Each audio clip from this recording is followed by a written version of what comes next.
రంగంపేట మండలం వడిసలేరు గ్రామంలో పాపాయమ్మ చెరువులో అక్రమ గ్రావెల్ తవ్వకాలకు మంగళవారం రాత్రి అడ్డుకున్నారు. ఎటువంటి అనుమతులు లేకుండా చెరువులో ఇష్టానుసారంగా తవ్వకాలు సాగిస్తున్న రెవెన్యూ జలశాఖ అధికారులు చోద్యం చూస్తుండటంపై వైఎస్ఆర్సీపీ పార్టీ నాయకులు కొల్లాటి ఇజ్రాయిల్, మాజీ ఎంపీపీ పోతుల బుల్లి వీర్రాజు కొంతమంది లారీలను అడ్డుకుని రెవెన్యూ శాఖకు ఫిర్యాదు చేయగా తహసీల్దార్ కె అనసూయ ఆదేశాల మేరకు సిబ్బంది సంఘటనా స్థలానికి చేరుకున్నారు.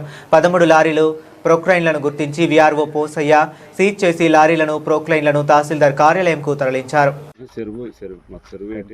బాపన చెరువులో మట్టి తోలుకున్నటువంటి 13 లారీలు అండి. అందులో 8 మట్టితో ఉన్నాయి, 5 ఏమో ఖాళీ లారీలు. వాటితో పాటుగా ఒక జేసీబీ మిషన్ ఒకటి ఉంది. ఈ 13 లారీలని కూడా తహసీల్దార్ ఆఫీస్ తీసుకెళ్ళి అక్కడ పెట్టమని చెప్పారు సార్. తహసీల్దార్ ఆదేశాల ప్రకారంగా మేము చేస్తున్నాం. పర్మిషన్ ఉందండి? పర్మిషన్ అయిపోయిందని చెప్పేసి అన్నారు. పర్మిషన్ లేదు కాబట్టి మనం సీజ్ చేస్తున్నాం అని చెప్పారు తహసీల్దార్.